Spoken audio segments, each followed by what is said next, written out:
Hay capítulos donde Jesús no solo enseña, sembrar. Sembrar verdad, sembrar discernimiento, sembrar vida. Mateo capítulo 13 es uno de esos capítulos donde el Maestro abre el corazón del reino usando historias que parecen simples, pero contienen misterios eternos. Aquí, Jesús nos habla con imágenes, no con discursos.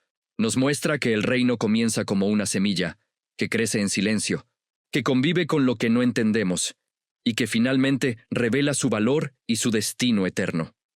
Prepárate para escuchar parábolas que despiertan el alma, que examinan el corazón, que nos invitan a mirar dentro de nosotros mismos y a descubrir qué clase de tierra somos frente a la voz de Dios. Bienvenido a Mateo, capítulo 13. Un capítulo que no solo se oye, se recibe. Un capítulo que no solo se explica, se vive. La multitud y el sembrador. Antes de que Jesús hablara en parábolas, la multitud venía de días cargados de señales y enseñanzas intensas. Sus corazones traían preguntas, cansancio y esperanza. Jesús, sabiendo esto, inicia el capítulo sembrando algo más profundo que información. Siembra discernimiento espiritual. La mañana se levantaba con una claridad suave.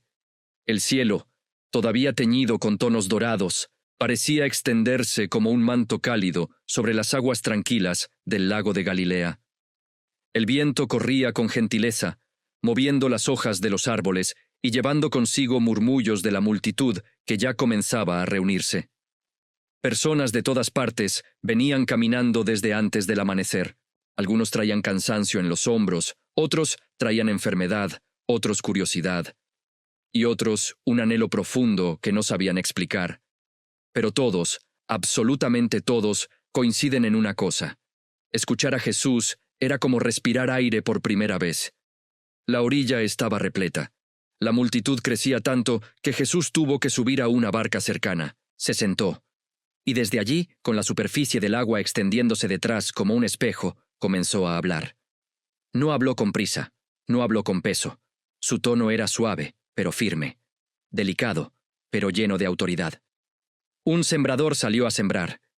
Sus palabras no eran solo una narración, eran un llamado. Él hablaba de un sembrador, pero todos intuían que se trataba de algo más. La semilla caía en diferentes terrenos, pero la historia no era del sembrador. Era del terreno, era del corazón. Jesús describía 4 caminos. 1.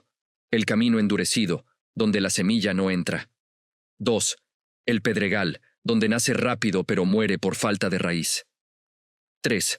Entre espinos, donde la vida es ahogada por lo que rodea. 4.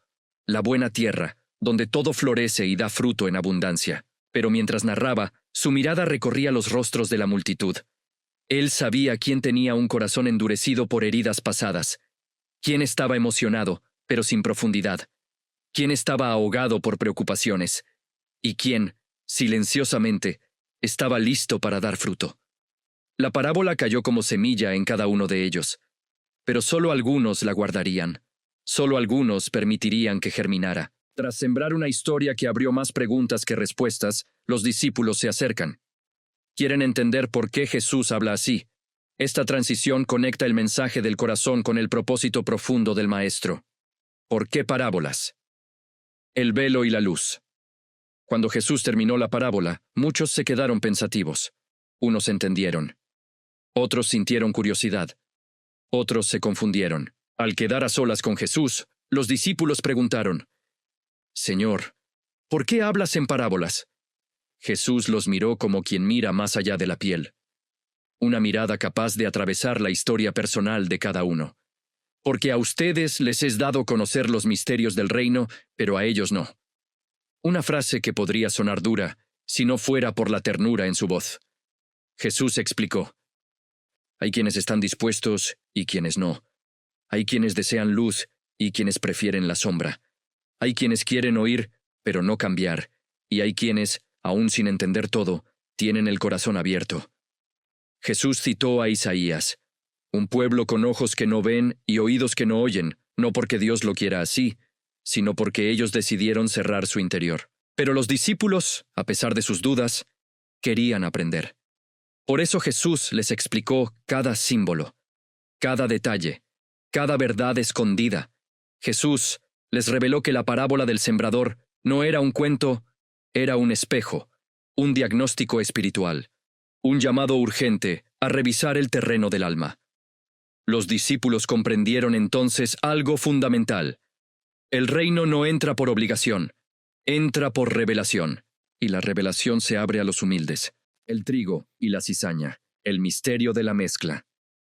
Jesús pasó de hablar del corazón individual al estado espiritual del mundo entero. Este bloque une la semilla del alma con la semilla de la historia humana, lo bueno y lo malo creciendo juntos bajo la mirada paciente de Dios. Jesús regresó a la multitud. El aire se sentía expectante. Algunos todavía meditaban en la primera parábola, pero Jesús no se detuvo allí. Tenía más que sembrar. El reino de los cielos es semejante a un hombre que sembró buena semilla en su campo.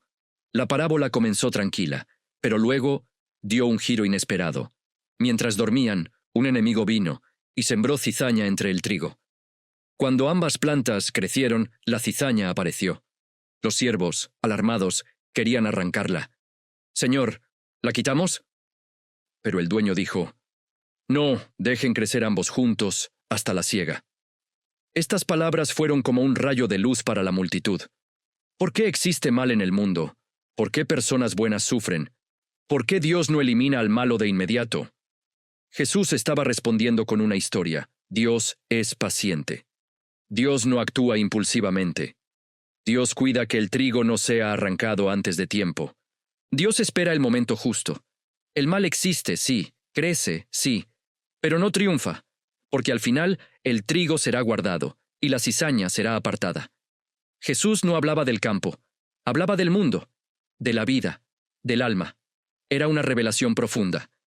No todo lo que crece proviene de Dios, pero Dios ve todo, y al final Él mismo hará justicia. Después de hablar del trigo y la cizaña, la mezcla en el mundo, Jesús lleva ahora la atención al proceso interno.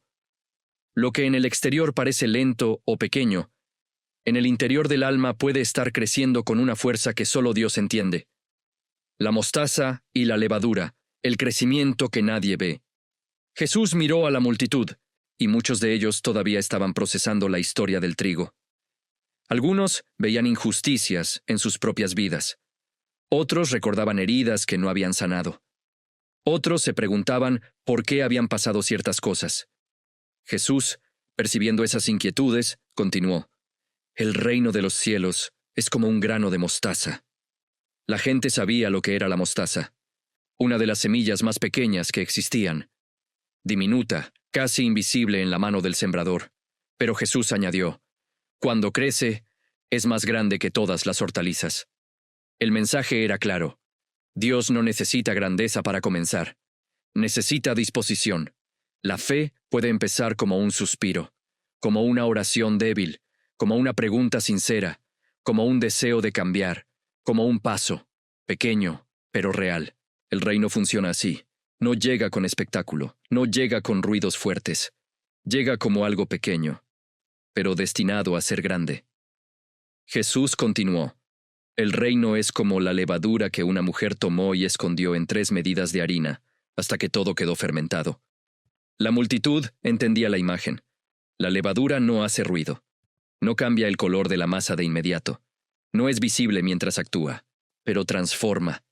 Profundamente, silenciosamente, completamente.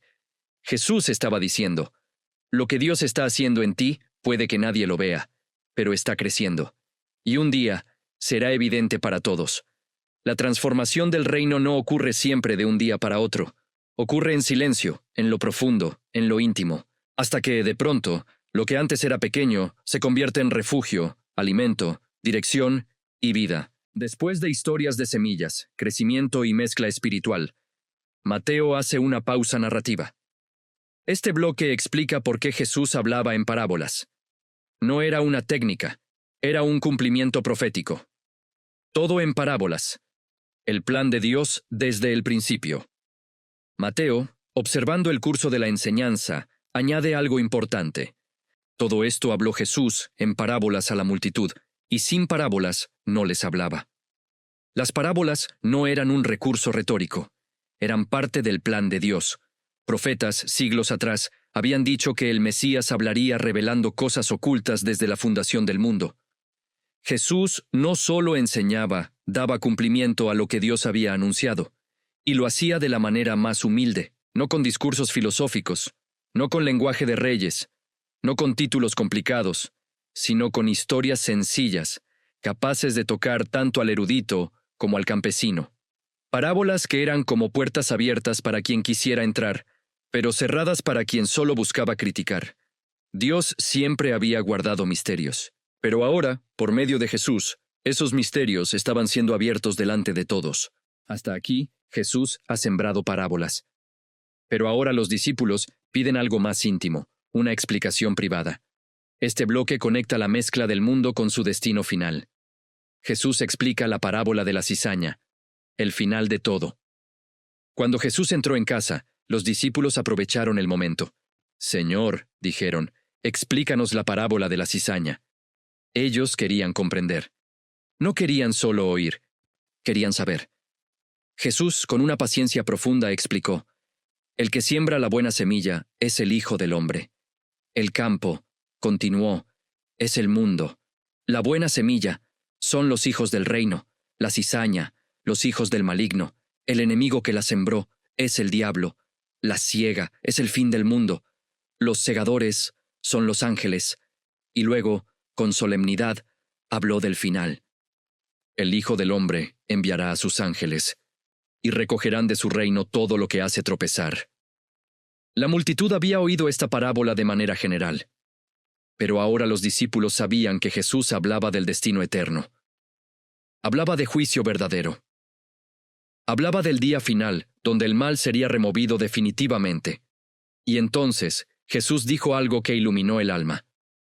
Entonces los justos resplandecerán como el sol en el reino de su Padre. Resplandecerán. Brillarán. Serán como el sol.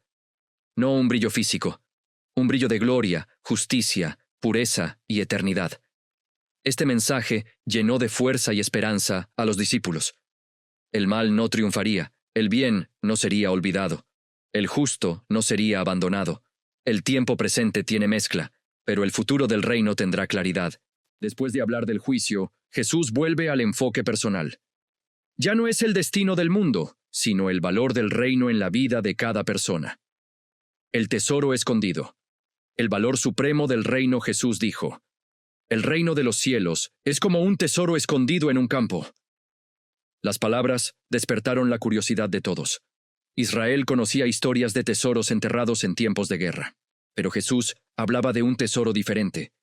Un hombre, trabajando o pasando por un campo, de repente encuentra un tesoro.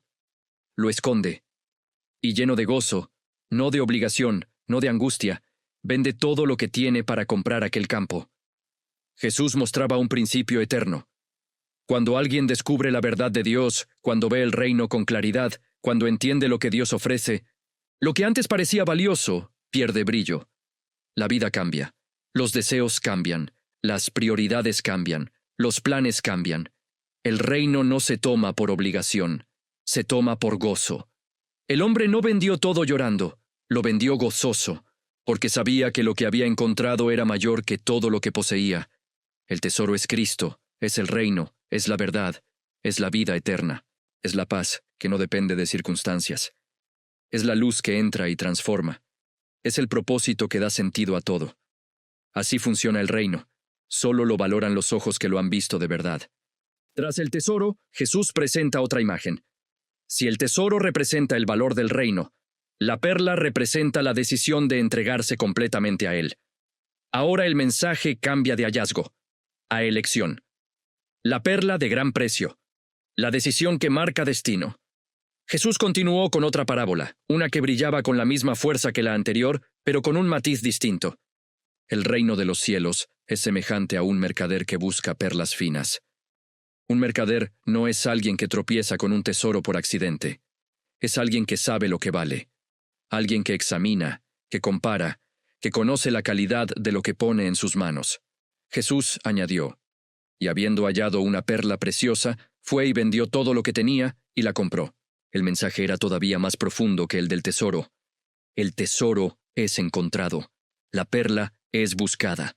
El tesoro sorprende, la perla requiere intención, el tesoro se tropieza, la perla se persigue. Con esta parábola, Jesús mostraba que hay almas que llegan al reino porque fueron alcanzadas por gracia, y otras llegan porque lo buscan con todo su corazón. Pero en ambos casos, el resultado es el mismo. Cuando conoces lo que es realmente eterno, te das cuenta de que nada vale más. La perla simboliza la belleza incomparable del reino, su paz que no pasa, su verdad que no cambia, su vida que no se detiene, su propósito que llena el alma. El mercader vendió todo, no por obligación, no por miedo, sino porque entendió que lo que tenía no se comparaba con lo que había encontrado. El reino exige entrega, sí, pero solo a quienes han visto su valor, a quienes han sentido su peso, a quienes han experimentado su luz. Jesús estaba diciendo, el reino no es un accesorio, es la esencia, es el corazón, es lo que lo cambia todo. Después de hablar del valor del reino para la vida personal, Jesús vuelve a elevar la mirada hacia el final de los tiempos. La perla habló de decisión humana. La red hablará de decisión divina. La red y el mar, la verdadera separación. Jesús dijo, el reino de los cielos es semejante a una red que fue echada al mar. Los pescadores entendían perfectamente esta imagen. Una red no escoge. Una red atrapa todo tipo de peces, buenos y malos, útiles e inútiles, grandes y pequeños. Jesús continuó.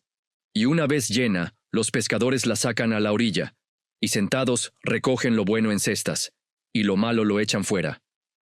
Así será, dijo Jesús. Al final del siglo, los ángeles vendrán, separarán a los buenos de los malos, y asignarán a cada uno su destino. No era una amenaza, era una revelación, una advertencia por amor. Jesús enseñaba que, por ahora, el mundo es mezcla, la humanidad es mezcla, las historias se cruzan, la luz y las sombras coexisten, pero llegará el día en que Dios llamará a cada alma por su nombre. El día en que la verdad separe, con justicia perfecta, lo que ahora parece confundido. La red representa el alcance del reino, la oportunidad para todos, la revelación final, la justicia divina, la eternidad inevitable. Con la parábola de la red, Jesús cerraba el círculo. Después de sembrar, crecer, mezclar, hallar, decidir, viene la evaluación final. El reino no es solo gracia, es verdad, es justicia, es eternidad. Después de explicar el valor del reino y su destino final, Jesús habla ahora de quienes lo reciben, lo entienden y lo guardan. Este bloque une revelación con responsabilidad. El escriba instruido. Responsabilidad de quien recibe Jesús. Preguntó a los discípulos, ¿han entendido todas estas cosas? Ellos respondieron, sí, Señor. Aunque no lo comprendían todo, estaban dispuestos. Y Jesús, al ver esa disposición, les dijo, por eso, todo escriba docto en el reino es como un padre de familia que saca de su tesoro cosas nuevas y cosas viejas. Era una declaración profunda. Jesús estaba explicando que quien recibe revelación del reino tiene una responsabilidad. No solo escuchar, sino retener. No solo comprender, sino vivir. No solo aprender, sino enseñar. No solo recibir, sino transformar. Cosas nuevas y viejas simboliza que el discípulo integra lo que aprendió en el pasado con lo que Jesús revela en el presente. No vive de recuerdos, no se aferra a tradiciones vacías. No desprecia lo nuevo ni lo antiguo. Para Jesús, un escriba instruido no es alguien lleno de información, sino alguien lleno de discernimiento, equilibrio, amor y fidelidad. El reino no forma acumuladores de conocimiento. Forma vasijas vivas que dan de su tesoro a otros. Personas que entienden que lo recibido debe compartirse, lo aprendido debe vivirse, la luz debe brillar. Jesús termina sus enseñanzas y regresa a su tierra. Después de revelar el reino con parábolas que transforman el alma, vuelve al lugar donde creció. Allí descubrirá algo profundamente humano. La familiaridad puede impedir la fe. Jesús en Nazaret. La tierra que no quiso recibir. Jesús regresó a Nazaret. Las calles que había caminado de niño. Las voces que había escuchado desde pequeño. Los rostros que lo habían visto crecer. En la sinagoga enseñó con autoridad. Sus palabras eran claras, profundas, llenas de luz. Pero la gente murmuraba, ¿de dónde tiene esta sabiduría? ¿No es el hijo del carpintero? ¿No está su familia entre nosotros? ¿Cómo puede hablar así? La familiaridad se convirtió en obstáculo. No podían ver más allá de lo que recordaban. Conocían al Jesús niño, pero no aceptaban al Jesús Mesías. Jesús dijo una frase que atravesó generaciones. No hay profeta sin honra sino en su propia tierra y en su casa. Y por la incredulidad de ellos, allí hizo pocos milagros. No por falta de poder, sino por falta de fe.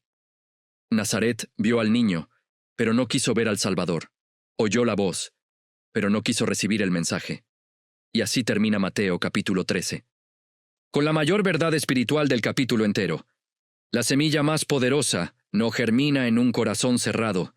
Un capítulo donde Jesús nos dejó ver el reino desde adentro, con historias que parecen sencillas, pero que revelan lo más profundo del alma humana. Hoy vimos que el reino comienza pequeño, pero tiene un destino eterno, que Dios siembra aunque no siempre entendamos, que el bien y el mal conviven, pero no para siempre, que lo eterno tiene un valor incomparable, y que solo un corazón dispuesto puede recibir lo que el cielo quiere sembrar. Que cada parábola de este capítulo quede sembrada en ti, que la semilla del reino encuentre buena tierra, que crezca en silencio dentro de tu vida, y que dé fruto que glorifique a Dios. Gracias por acompañarme en este viaje, por abrir tu corazón a la palabra y por caminar conmigo capítulo por capítulo. Nos vemos en el próximo episodio. Hasta entonces, que la paz de Cristo te acompañe, te ilumine y te sostenga en cada paso.